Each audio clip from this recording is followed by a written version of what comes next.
You have been cocks. It's spam. What's the next category? Something from the pavement. Come on, it's a historic moment. Hello viewers, I'm James May, and for some reason I agreed to allowing Prime Video to canvass their Twitterati to decide which 9 ingredients I should use to make a Michelin-starred dish, or something that looks a bit like one at any rate. And I have 5 minutes to do that. God above. Tinned custard. And it is pickled onions. So far, this is not very promising. It's Cocoa Pops. I asked you not to be cocks, but of course you have been cocks. Our next category is something bitter. So that's cocoa powder and coffee. Right, I bet it's spam. £1 million. Spam. It's smoked salmon. I wouldn't have guessed that. That seems rather safe. Let's just see. There may be another magic ingredient to come that will make this all perfectly comprehensible, although I doubt it. What's the next category? Something from the pavement. I believe the Twitter audience would want to see me suffer and make an arse of myself. I know how this works. The wasabi.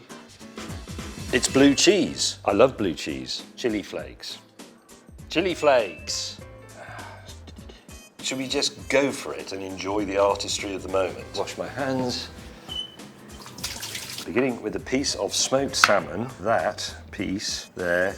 In order to enliven it, we will take a spoonful of custard. We will add a very tiny pinch of chili flakes, and I'm going to include a little bit of the cocoa powder. I thought it would be a bit more yellow than that. I thought the custard would be dominant. So that is going onto the piece of smoked salmon, which I'm then going to turn into a little tube with curious and surprising sauce. I now take my spam. I'll take just 1 slice of spam from there. I just check that it actually is spam and that it's okay.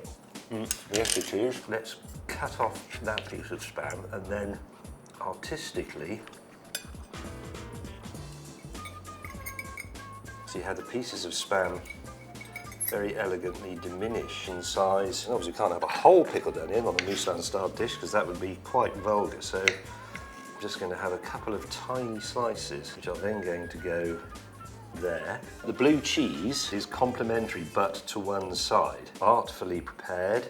That looks a little bit tragic. The single cocoa pop will go there. The wasabi, because they always do this in restaurants, it will just appear as a little blob to one side. And then the only thing I haven't used is the coffee powder.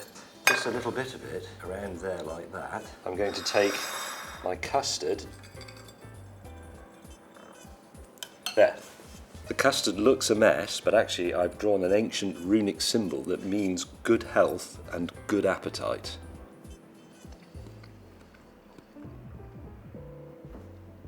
That's amazing. So would I let Twitter decide again in the future what I should make next? Well, actually, yes. Why not?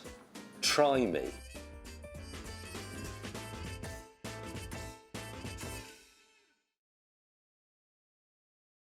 For more content from me, click one of these links, and please don't forget to like, comment and subscribe. And why are you all so obsessed with me saying cheese?